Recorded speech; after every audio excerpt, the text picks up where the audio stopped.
And in a conventional society like ours, the only kind of socially approved sex, especially for women, is after marriage, is within a marriage. So what are the implications of these values and these notions on the sexual life of singles? No, that is there. I know a lot of single moms, who don't know what sex is. Like, they've had children, they've copulated, they've had children, but they don't know. Did I enjoy it? What was that experience all about? They're questioning everything, right? Because now they're like, I was told, to stay a virgin, and I had sex after my marriage, and then it ended up like this. Now what? Now what is sex going to be all about? How do I build myself up to that? How do you get into a relationship? And it's your body. You feel sexual. You want to have sex. So it's a whole process of unlearning. It's culturally, you are told that, from the time that you're a kid, you shouldn't talk to boys. You should put your legs together. This is how you're shamed into thinking that sex is only within marriage. I have single moms. Even last week we were having a conversation in our group telling me that they are terrified about the idea of having sex. Like, terrified. I'm like, no, why? Because they're associating it with marriage. They've never had sex with anybody else other than their husbands or the people they were married to, and they don't know. They just don't know how to navigate that space, right? So so that is a whole process of unlearning. You have to shed so much of your weight that you're carrying, not physical weight. I mean, your learning and whatever you've been conditioned to believe. So, I mean, for people like us, of course, we can say that, sex toys. I mean, I keep telling them to buy sex toys, and they're like, I don't even want to see a sex toy because they get triggered, right? Yeah. So this is so much that the baggage people are carrying around sexuality, shame, guilt, that you shouldn't have it with anybody other than they fantasize about their ex-husband still because that's the only sex that they've had. Very problematic, very negative, very toxic. But I mean, within our community, within the single mothers that I do have access to, I'm trying to all of us are trying to sort of help the others out. In India, we are a family-oriented society. So what your family thinks about your singledom or how they view it is important, isn't it? Not really. Leela, you disagree? No, I don't think so. I think, this is brown culturing. This is cultural conditioning where you have to be a part of family. There's so many people who don't have families. So many people who don't have any family support. Nothing. Even within India. But in India, we have to be part of this thing. And a lot of my family was toxic towards me. A lot of them. I don't know 21 of them.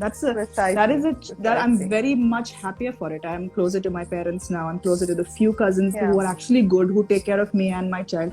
Why do I need these 100 extra people who are just, a burden on my life, who are just going to talk about me behind my back? I think we have to totally unlearn this concept of be good to your family because they're your family. This is the propagator of all evil in our brown culture. That for the family's sake and family's honor, we have to marry this person who we don't even know and copulate with them, have children with them. We don't even want to.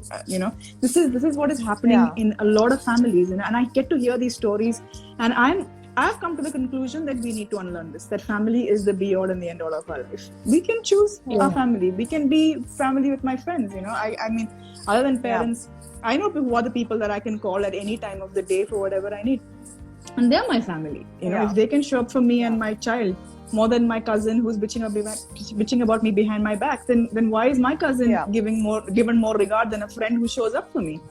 So that idea, that definition of family has to change. Sometimes people are single within a marriage, and still people sustain those marriages. So any comments on that? We already have touched upon this topic. I think it's very, very common. Painful. It's way more common than we even think it is. I think sometimes couples look a certain way from the outside, whether it is, I'm not even talking about social media. I'm talking about even the people we interact with personally, physically. We think that, my God, they look so sorted, or they must have such a great life. Perfect. But we have absolutely no idea what happens behind closed doors. And, they could be in the most unhappy of relationships, but putting up this whole, facade of being in like a really healthy, happy marriage. I did that for sure.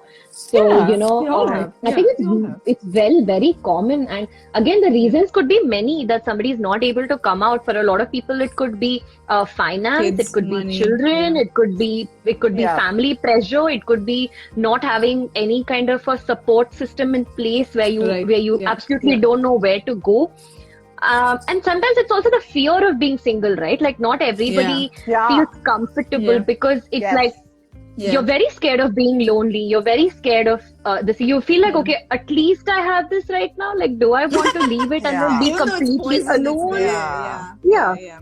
So I think that's really important to understand that, you'd rather be alone and lonely on a few days than be in a toxic relationship every single day. Leila, especially when you're a parent, so when you look for a partner, does being a parent affect that decision? How?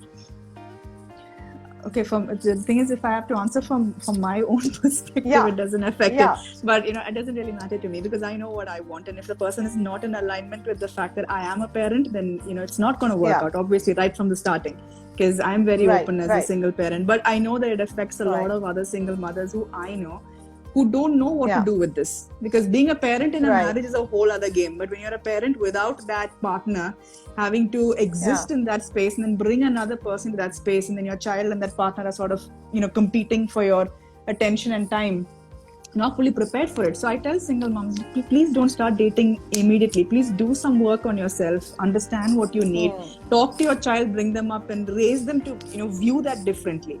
Right? And then build yourself up to a really good relationship, which is in alignment with what you want. So because you are a parent, and even if you're divorced, you don't even have to be a parent. When you've gone through a life change, when you've gone through a trauma, it changes you. It changes you. So the partner that you want or need in your 30s, 40s, 50s is different. Right? Like maybe in my 30s, I wanted 20s, I wanted something else, but now I want something entirely different. Also because I'm a parent.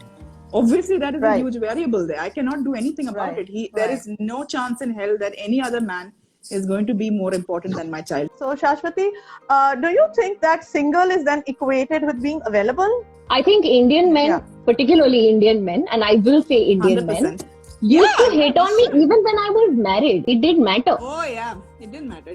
And it's only all the more. It's only all the more because I can put it out there that I'm single, or I put it out there that I've gone through a divorce, so they know.